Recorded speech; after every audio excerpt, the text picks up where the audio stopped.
Hi, how are you today? So, I thought that I would show you a little Goodwill haul of some blue and white items that I recently ordered off of shopgoodwill.com and received from them. Um, First off, let me just say that I'm really impressed with the way that the items were sent to me. They were packed very well and nothing arrived broken. The shipping and handling is like you pay for shipping and handling, which I was a little leery about paying that amount. It was not exorbitant, but like it was, you know, it was definitely something to consider with my purchase. Um, so all that being said, I just want to say that I'm impressed with the way that my items were shipped and packaged and happy that everything arrived intact. No chips, no cracks, nothing broken. So I was really pleased with that. So this was a lot of, let's see, 2, 4, 6, 8 pieces, and they are all blue and white. The search that I entered to find these pieces was Delft, and these are not Delft pieces from Holland, but I do have a Delft piece from, I believe it's made in Taiwan. So we'll start with that. And the first set is this blue dish. This is like a miniature or a small mini pitcher with wash bowl. How cute is that? So it's the blue and white. And you can see it is hand painted. It's so pretty. Let's see, you can see like the brush strokes, really just good quality painted. And then the sticker on the back here does say made in Taiwan, but you can see it's cute, it's mini. And then let's see, let me see if I can see what else. So I think it says Bryn S PGHPA made in Taiwan. So I think it has something to do with Pennsylvania. And then this set was made in Taiwan. So adorable. So there's that item, which that to me is the closest Delft set out of what I received. The next thing that the next part of the lot are these 4 apple bakers. They are porcelain. They have the little, I guess, the stand that you put the apple on. You peel your apple, you core your apple, you place it on here, and then you put your sugar, cinnamon, spices, and then you bake it in the oven.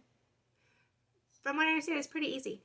So that'll be fun. But they're so cute. There's 4 of them. They'll be cute little decor pieces. You can stack them or leave them individual. Like a little shelf would be so cute.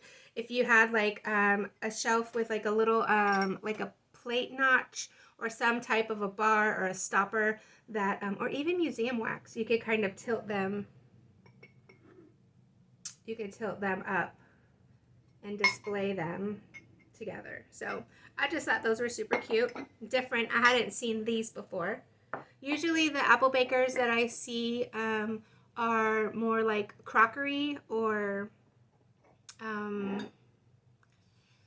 can't I think of the word? It's a super common word. Crockery, ceramic, pottery. Okay, so the next thing, this is the lid. And to me, this piece looks spray painted to me, except for, I'll show you the part that doesn't look spray painted. So I could be wrong, but it looks spray painted. And this piece, I believe, is made, it either is salt glazed or it's made to look like salt glaze. But here it is. It's a large salt cellar. I thought it was going to be much smaller. I really thought it was kind of going to be like this size or a little bit bigger than that. But it has the little hole for hanging. I won't be hanging it. It's too heavy. But like there's a lot of space in here. Now, I asked on Instagram ideas thinking out of the box. Obviously, this says salt. But what else can I use this for? I don't think I'm going to put that much salt in here. I don't know that I'll use it before, you know, the humidity gets to it and all of that. So couple good ideas. Somebody did say bath salts, which that's a very cute idea. Not applicable in my bathroom situation. But that is a very good idea. That would be super cute. I have soy sauce in here, so I was like, oh, I could put on the counter. It could be like our sauce packets from takeout. And then somebody else, my sister and somebody else said tea bags. And I was like, that's a good idea because I could fit a good amount of tea bags in here. So yes, again, I believe this was spray painted. So I don't know if it's spray painted or it's supposed to look like Flow Blue. I don't know enough about that, but it has these birds.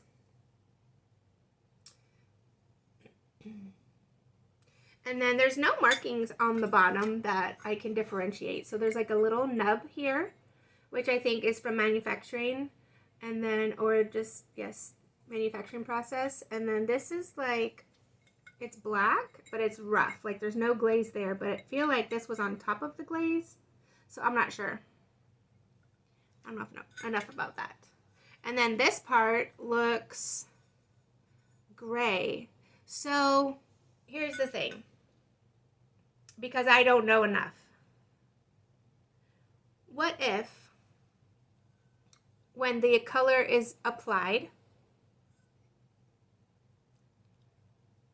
then the heat for the glazing, what if when the color is applied, it's this color, and then once the glazing does what it's supposed to do, it turns this color?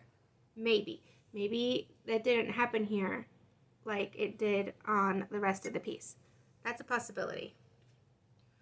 Or I could just really not know what I'm talking about at all. So I don't know. I'm still learning about pieces. There are so many pieces just out there with such histories and just how they were made, the different methods, all of that. So yes, this item, getting back to it, this item is the reason that I bid on this lot. This is the item that I wanted. Now, after I bid on the lot and won the lot, I then went back and, was looking at it. I noticed that the L has a crossbar at the top. Is that common? I haven't seen that. So it's definitely in the pattern, in the raised pattern of the writing. So I don't know. Maybe that's just the way somebody decided that's how they want to make their L. But I thought that was a little bit odd. But yeah. So that is my small Goodwill haul and blue and white items. And yeah, so I encourage you, go on the website. I feel like there's like 3 websites related to Goodwill and shopping. So just make sure that when you go, you just check out the website. Go to the bottom, look at it, make sure it is a Goodwill site. I don't know if there's imitators out there or not, but yeah, just put in your keywords. I've looked up Bordalo for the cabbage wear. I've looked up cabbage, which you get a ton of Cabbage Patch Kids. But when you put in cabbage, you get a lot of Cabbage Patch Kids, and then you kind of have to go through that. So, use the actual names of things, but then also use descriptive words, because not everybody knows what everything is. So it's like, here's this plate. It looks like cabbage. It looks like lettuce. But they don't know that it's a Bordalo Pinero, or that it's made, in some of the pieces will say Portugal, but you just never know. You don't know what they're going to put in there. So yeah, just use all types of keywords. So I've looked up Bordalo, I've looked up cabbage, I've looked up Delft. Those are the things that I'm interested. Copper, crystal, chinoiserie, but not everybody uses the term chinoiserie. Also, I've looked up Asian and Chinese to find rose famille and rose canton bowls and plates and things like that. Yeah, and then like beautiful tapestries. Again, if you put in Asian, search. If you put in Chinese search. You could do the same thing for Japan, Japanese, just Taiwan. So anything that you've seen written or is kind of like a general description, just use those words and you get different things. So, you know, who knows? I have purchased some small silk tapestries. One of them was the size of a placemat. So you don't know if it's actually, if someone's going to put that as a tapestry. Someone might put that as a placemat. Someone, you know, who knows? You know, this is GoodWills from all over the country, and not everybody has the same knowledge. So you have to be, you know, creative in how you search for things. But anyways, with all of that, so I hope you like this video. Thank you so much for watching, and I'll see you next time. Bye-bye.